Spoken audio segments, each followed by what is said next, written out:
Bonjour, c'est un plaisir de vous retrouver en ce mardi pour les informations de la mi-journée. Voilà pour nos titres. Lancement aujourd'hui 22 juin des examens du CEP, du CAP, du BEP et du BEPC au Burkina Faso. Le ministre en charge de l'Éducation nationale a lancé le top départ des épreuves ce matin au groupe scolaire Saint-Viateur à Ouagadougou. Ouverture hier de la première session extraordinaire 2021 de l'Assemblée nationale burkinabé, la programmation budgétaire et plusieurs projets de loi étaient à l'ordre du jour. Ce dimanche 20 juin a été célébrée la journée mondiale du réfugié. Au Burkina Faso, les réfugiés du Sahel ont reçu la visite du ministre burkinabé des Affaires étrangères et de l'actrice américaine Angelina Jolie à découvrir dans ce journal. Merci pour votre attention et votre fidélité renouvelée. Le ministre burkinabé de l'Éducation nationale, de l'alphabétisation et de la promotion des langues nationales a lancé ce matin au groupe scolaire Saint-Viateur à Ouagadougou les examens du CEP, CAP, BEP et BEPC. Tout est à pied d'œuvre pour un bon déroulement des épreuves, a-t-il assuré. Pour cette session 2021, plus de 760 000 candidats prennent part à ces quatre examens sur le territoire national burkinabé. Sanata Kwandaï Abdelrahimi. 7 heures au groupe scolaire Saint-Viateur de Ouagadougou. Le ministre de l'Éducation nationale, de l'alphabétisation et de la promotion des langues nationales, accompagné des autorités régionales et communales, visite les salles d'examen avant le démarrage des épreuves. Des conseils et des encouragements sont donnés aux candidats par le ministre pour les rassurer. C'est normal. À 7h20, l'on procède successivement au lancement des épreuves du CEP et du BEPC. C'est l'heure de la montée du drapeau national dans ton école. Raconte. Vous voyez que c'est bien. Pour Stanislas Ouaro, malgré quelques difficultés rencontrées, les programmes scolaires sont achevés et les sujets sont en principe à la portée de tous les candidats. Alors nous avons travaillé à ce que les conditions soient réunies. Déjà, compte tenu du fait que l'année dernière, la plupart de ces candidats n'avaient pas achevé l'année scolaire lorsqu'ils étaient dans les classes intermédiaires, avant donc d'être dans les classes d'examen. Donc nous avons travaillé à ce que dès début octobre, sinon mi-septembre pour certains, début octobre pour d'autres, les cours puissent démarrer. Nous avons mis tout en œuvre pour que les programmes puissent s'achever. Et donc de ce point de vue, nous pensons que les candidats en principe sont prêts pour y aller. À l'instar des candidats de ces centres de Ouagadougou, tous les candidats au CEP, au CAP, au BEP et au BEPC composent sur tout le territoire national. Pour les élèves déplacés internes, le ministre rassure que des mesures ont été prises et ces candidats prennent part à ces examens dans de bonnes conditions. Les élèves déplacés internes qui sont inscrits dans les localités où ils se déplacent, donc ils participent aux examens dans les mêmes conditions. Maintenant, il se trouve que dans certaines localités, au regard des derniers développements de la situation sécuritaire, nous avons dû déplacer donc des candidats et qui prendront part aux examens dans les localités où ces candidats ont été déplacés. Donc ce travail se poursuit, mais vous savez que pour des raisons sécuritaires, je ne vais pas communiquer les lieux. Notons que pour cette session 2021, au total 769 629 candidats prennent part aux examens du CEP, du CAP, du BEP et du BEPC avec plus de 50% de filles au CEP et au BEPC. Fruit des combats pour la scolarisation de la jeune fille, se félicite Stanislas Ouaro. Depuis hier est ouverte la première session extraordinaire de l'année 2021 de l'Assemblée nationale burkinabé. À l'ordre du jour, la programmation budgétaire, le projet de loi portant prorogation de l'état d'urgence et le projet de loi portant cadre juridique et institutionnel du partenariat public-privé au Burkina Faso. Plus de précisions avec Sanata Serré. Ce sont précisément 3 dossiers qui sont soumis au vote de la représentation nationale au cours de cette session extraordinaire. Il s'agit du débat d'orientation budgétaire sur le document de programmation budgétaire et économique pluriannuel 2022-2024, du projet de loi portant prorogation de l'état d'urgence et du projet de loi portant cadre juridique et institutionnel du partenariat public-privé au Burkina Faso. Pour des raisons de commodité, nous avons demandé à la commission, la KJDH, de pouvoir prendre la main ces dossiers pour que nous puissions très rapidement rendre à César ce qui est à César, parce qu'il y a des lois aussi qui urgent, et pour ne pas aussi dépasser certains délais. Parce qu'en ce qui concerne le projet de loi portant prorogation de l'état d'urgence, il y a un délai. Le débat d'orientation budgétaire également, il y a un délai. Parmi ces dossiers, 2 ont principalement nécessité la demande de cette session extraordinaire par le gouvernement, selon le ministre de la Communication, porte-parole du gouvernement. Ce sont notamment le débat sur la programmation budgétaire et le projet de loi portant prorogation de l'état d'urgence. Puisque vous savez que depuis quelques années, nous avons adopté des lois portant état d'urgence.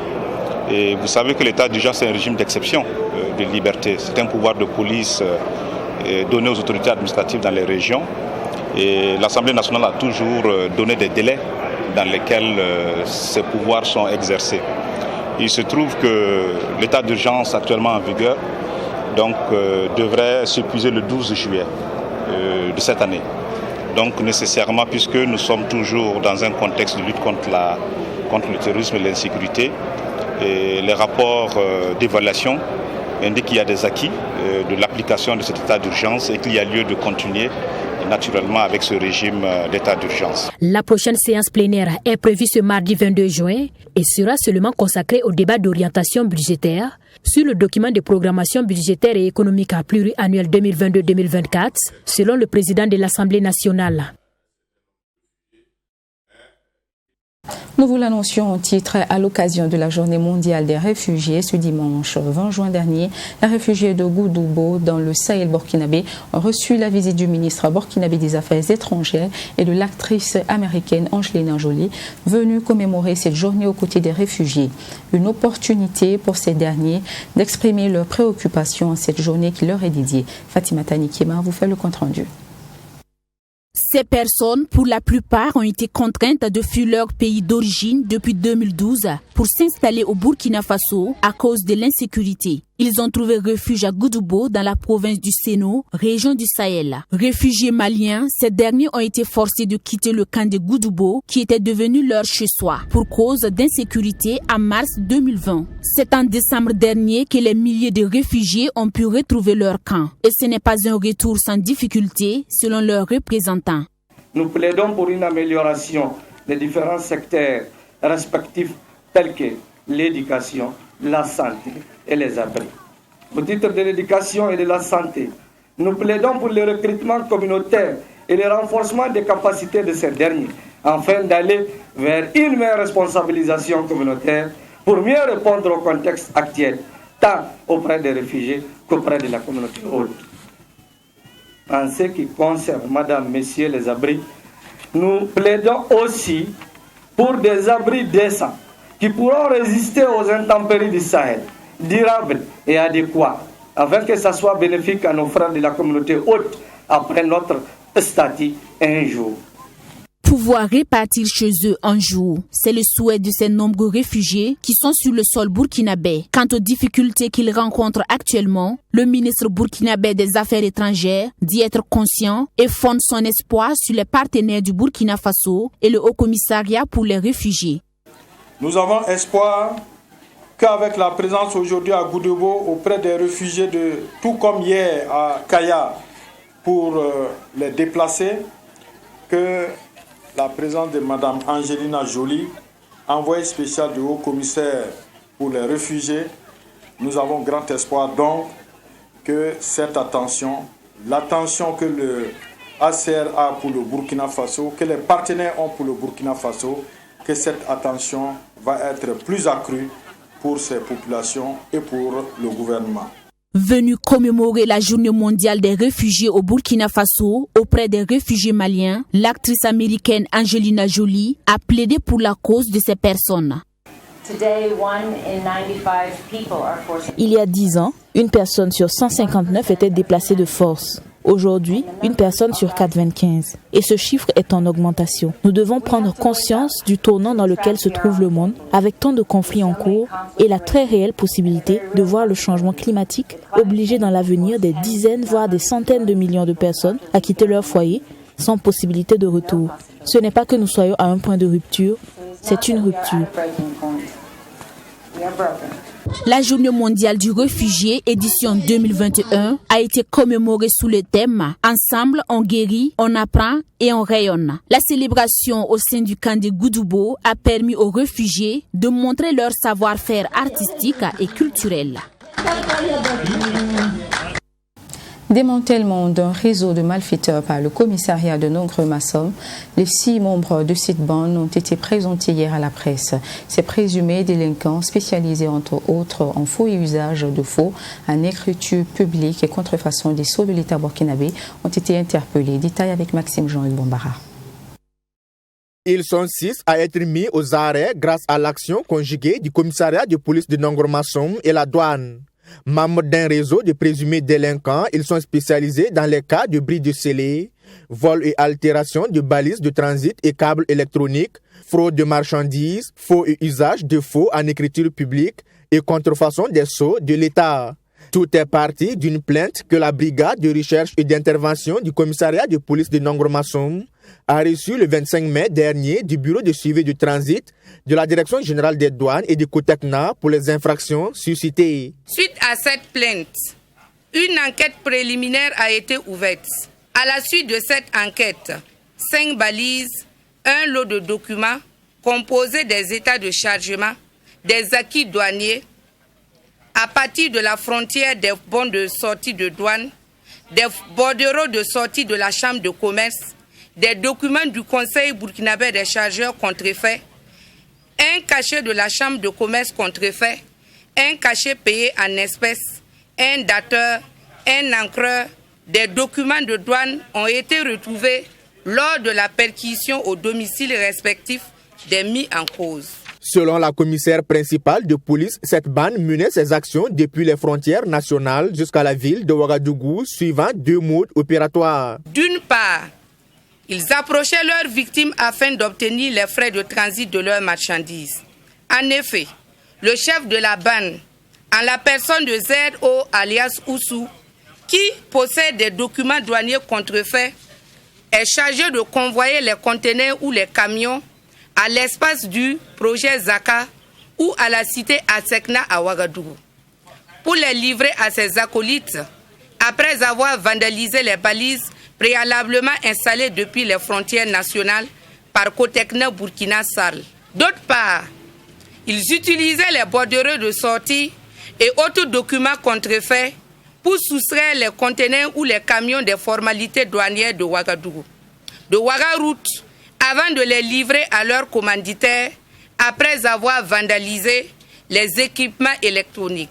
De l'action du réseau de ces présumés délinquants, plus de 5 conteneurs de marchandises ont été convoyés sans remplir les formalités douanières et la bande percevait de l'argent pour le transit dont les montants varient entre 3 500 000 et 9 millions de francs CFA que le nommé ZO alias Oussou et ses complices se partageaient. Nous avons une salle de contrôle au niveau de la Direction générale des douanes. Et c'est dans cette salle que nous suivons tous les véhicules balisés. Quand vous voyez l'image sur l'écran, les véhicules sont alignés. Et une fois qu'un véhicule même quitte la route légale, ça signale. Si la balise a été enlevée, ça signale également. Donc c'est ainsi que, en suivant les véhicules, nous nous sommes rendus compte que les balises ont été enlevées puisque ça signalait le sectionnement. Voilà. Et ça a été fait même à Ouagadougou. C'est-à-dire une fois que le véhicule est arrivé à Ouaga, que les balises ont été sectionnées. Et c'est avec l'enquête même de la police que nous avons compris que certaines balises ont été purement incendiées. Vous allez les voir ici, ça a été brûlé carrément. Donc nos recherches sont restées vaines. Et comme aussi ce n'est pas des transitaires qu'on reconnaît sur le terrain, pour mettre la main sur ces individus, c'était pratiquement difficile. Donc l'occasion nous avait été donnée. On a vu le même véhicule là qui a encore fait un autre transit pour Ouagadougou. Et on a pu mettre la main sur ce véhicule. La valeur totale du préjudice est estimée à plus d'1 milliard de francs CFA à l'étape actuelle de l'enquête. Sur 400 balises de transit objet de plainte, seulement 5 ont été saisies. L'enquête se poursuit, rassure la commissaire principale de police, afin de retrouver d'autres membres du réseau toujours en cavale. Les 6 personnes interpellées seront conduites devant le procureur du Faso près le tribunal de grande instance de Ouagadougou. Sortie de promotion en master logistique, finance d'entreprise et ingénierie financière de la compagnie académique de formation ISAE ISM Paris. Tenue ce samedi à Ouagadougou, 3 pays, notamment le Burkina Faso, la Côte d'Ivoire et le Cameroun, étaient concernés par cette sortie de promotion. Une cérémonie qui a été parrainée par le directeur général du Fonds national de la finance inclusive. Compte rendu, Yassine Sawadgo. Ils sont au total 104 à obtenir leur parchemin de fin de formation en master logistique, finance d'entreprise et ingénierie financière. Cette sortie de promotion, après 15 mois de dur labeur, est un ouf de soulagement selon le représentant de la promotion. Il faut dire que c'est vraiment avec grande joie que nous recevons ce diplôme. Comme vous l'avez dit, ça n'a pas été simple. Nous avons passé 15 mois à étudier malgré la situation sanitaire que le Burkina a connue. Et aujourd'hui, ça avait vraiment satisfaction que nous recevons ce parchemin qui, à mon sens, nous ouvrira encore des portes au plan professionnel. Aujourd'hui, toutes les promotions qui sont sorties, nous avons au total près de 8 promotions. Parce que compte tenu de la situation sanitaire l'année passée, il y a eu de nos aînés qui n'ont pas pu effectuer les sorties de promotion. Et donc aujourd'hui, nos aînés étaient là aussi. Et donc nous avons en tout près de 8 promotions en logistique, en finance d'entreprise et en ingénierie financière. Cette sortie de promotion avait pour parrain le directeur général du Fonds national de la finance inclusive, FONAFI. Il s'est dit fier du choix de l'ISAE ISM Paris d'associer son image à cette sortie de promotion. Fidel Yaméougo a également prodigué des conseils à ses filleuls. Cela vraiment me réjouit à plus d'un. Au regard des difficultés même rencontrées par les apprenants, parce que ça coïncide avec une période de pandémie, à coronavirus, il fallait tout suivre en ligne. Je me réjouis aujourd'hui d'être à leur côté pour les encourager à travers cette sortie synchronisée de promotion. Synchronisée en ce sens que cette sortie était en multiplex avec Abidjan et Yaoundé. Et tous mes vœux d'encouragement, tous mes vœux de succès à ces 8 promotions qui sont sorties aujourd'hui, rien qu'au niveau de Ouagadougou. Selon le représentant de ISAE ISM Paris au Burkina, les cours sont donnés depuis Paris avec la possibilité des inscrits des différents centres en Afrique de suivre les activités académiques via les cours à distance. Effectivement, le cours est donné à partir de Paris. Maintenant, tous les autres centres qui se trouvent en Afrique sont connectés et ils suivent le cours en simultané. Voilà comment ça se passe. Bon, et d'habitude, à la remise des diplômes, et les Parisiens se déplacent dans chaque pays. Bon, il y a Covid, il y a plein d'autres soucis. Et les pays sont de plus en plus nombreux. Pour se déplacer dans chaque pays pour la remise des diplômes, bon, c'est un peu éprouvant. Voilà pourquoi ils ont choisi tout simplement de rester au siège qui est à Abidjan, c'est-à-dire organiser la cérémonie et tous les autres pays se connectent en simultané pour... bon, nous, on n'a pas besoin forcément qu'ils se déplacent sur place à Ouaga pour nous remettre les diplômes. Puisque les diplômes sont arrivés physiquement, bon, mais la cérémonie est virtuelle. Notons que cette cérémonie de sortie de promotion s'est effectuée simultanément dans 3 pays, à savoir le Burkina Faso, la Côte d'Ivoire et le Cameroun. Le Hajj 2021 est annulé pour les pèlerins de toutes les provenances, y compris ceux du Burkina Faso. Une décision qui affecte aussi bien les fidèles que les agences de voyage. Néanmoins, la décision de l'Arabie Saoudite a été bien accueillie par certaines agences qui estiment que la situation sanitaire explique bien la réaction du pays d'accueil. Maxime Jean et Bombara. Pour la 2e fois consécutive, les pèlerins des pays étrangers ne pourront effectuer le Hajj et accomplir de ce fait le 5e pilier de l'islam.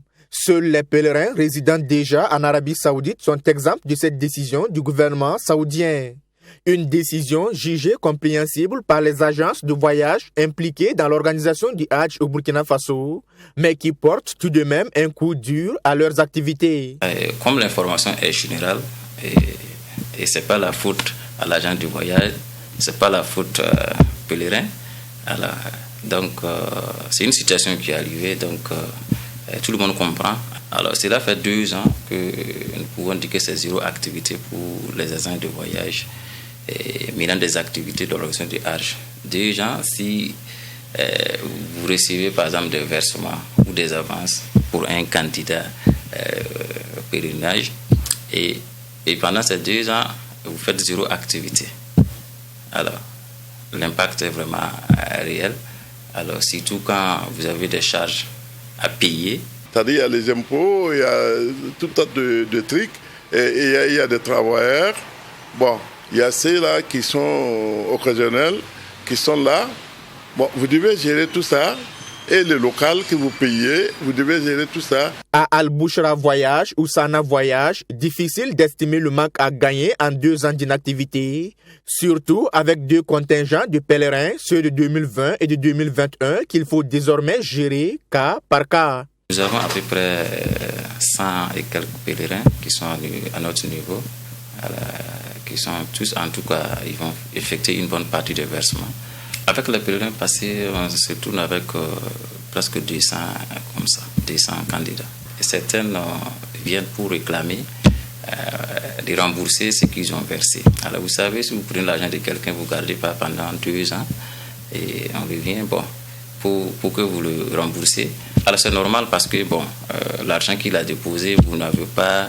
Il n'a pas eu à effectuer le voyage parce que c'est un contrat de voyage. Vous n'avez pas pu remplir les conditions et cela, c'est dû à la situation que nous connaissons.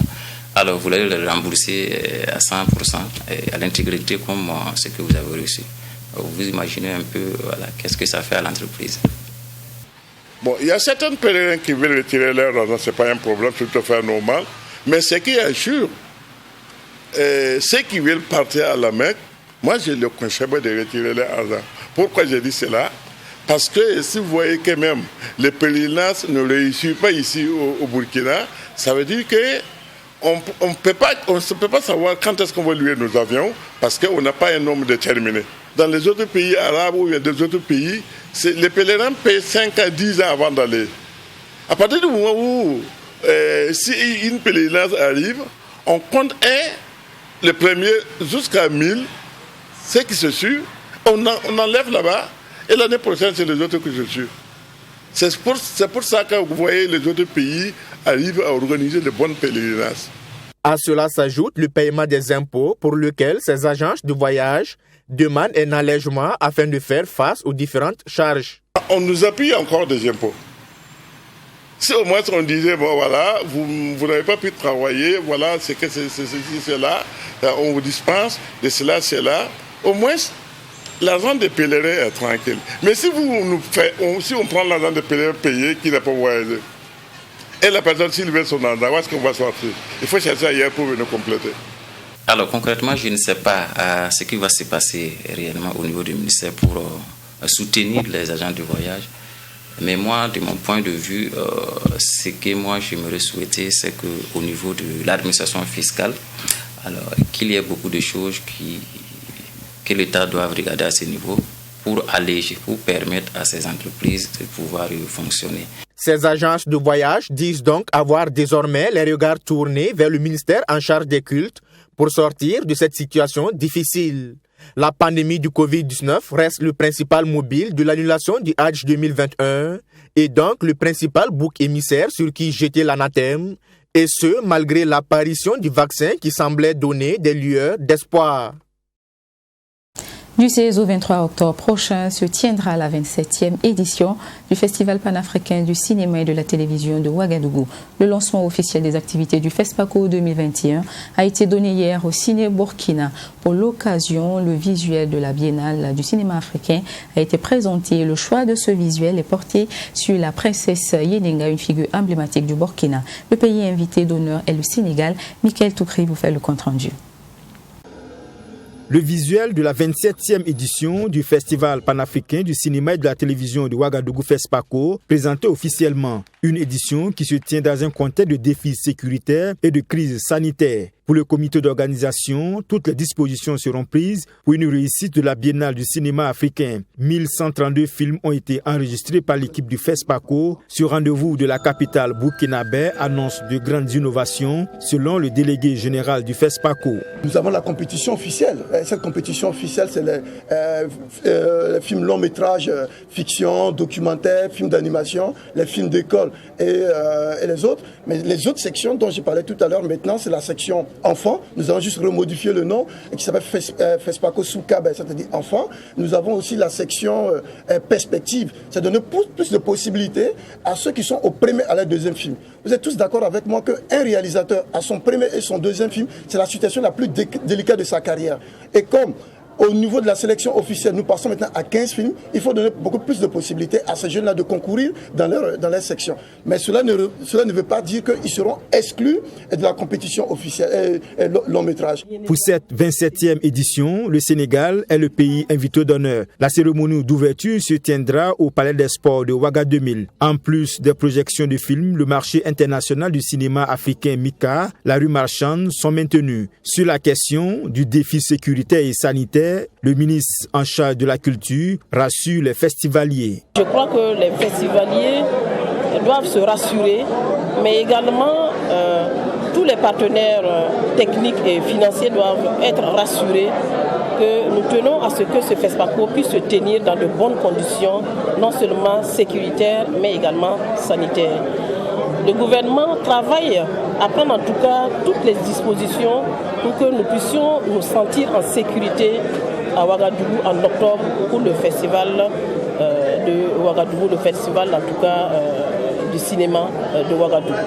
La 27e édition du FESPACO se tiendra sous le thème « Cinéma d'Afrique et de la diaspora, nouveaux regards, nouveaux défis ». Le budget prévisionnel du FESPACO 2021 est estimé à plus de 1,3 milliard de francs CFA. Le Festabo, festival athlétique de Bobo-Dioulasso, s'est tenu du 17 au 19 juin dernier dans la ville de Sia. Placé sous le thème Festabo, facteur d'interconnexion des étudiants, de la paix et de la cohésion sociale, ce festival sportif était une aubaine pour les étudiants de Bobo de rivaliser dans la gaieté. Joseph Koudgou, notre correspondant à Bobo-Dioulasso. Finale du festival athlétique de Bobo-Dioulasso. Au cours des 72 heures, les étudiants de Bobo-Dioulasso et ceux venus d'ailleurs ont fait étalage de leurs talents et performances dans le domaine de l'athlétisme. Une initiative à mettre à l'actif du Centre national des œuvres universitaires. C'est organisé par nos relais qui sont entre autres les étudiants de Burkina Faso, notamment les étudiants de Bobo-Dioulasso qui ont pensé être suffisamment aguerris du fait que ce soit des étudiants en sciences médicales d'une part et en pharmacie notamment, et qui prennent au devant les missions de CENU. Entre autres, vous avez les loisirs, les activités culturelles et le sport. Et le Festabo, depuis, s'organise justement à ce que l'étudiant burkinabé puisse être sainement occupé au travers des activités athlétiques telles que nous venons de voir. Une fierté nationale des athlètes de haut niveau dans le milieu estudiantin.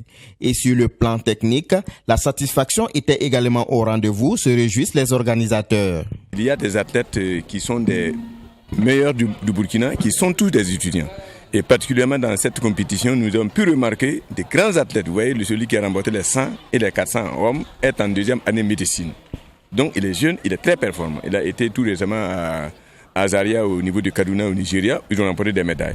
Vous avez une fille qui est en deuxième année aussi de quoi, c'est informatique ou d'être moderne, et une Fatimata qui a également fait une grande performance au 100 mètres et au triple saut avec 13-21.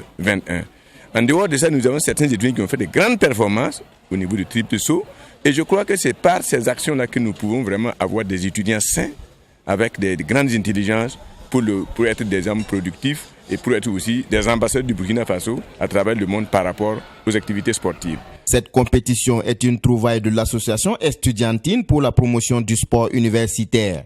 Et pour la QV 2021, des innovations ont été apportées. La première édition, on a compétit uniquement en athlétisme. Mais cette année, en plus de l'athlétisme, on a ajouté le basketball. Et il y a eu des très performances qui ont été réalisées. Et également au niveau basket, c'était très spectaculaire. Et nous, on va toujours travailler à rehausser l'image du CNO dans les 4 coins du Burkina Faso. Et montrer que l'étudiant, c'est pas seulement les rues, la restauration, c'est pas seulement les revendications. Cette compétition a regroupé plus de 16 universités et grandes écoles venant des 4 coins du Burkina Faso. Deuxième du genre, l'édition du Festabo compte étendre ses activités hors de Bobo-Dioulasso. Voilà, c'était l'essentiel de l'actualité de ce 13h. Je vous donne rendez-vous demain. Très bon après-midi sur Truth TV.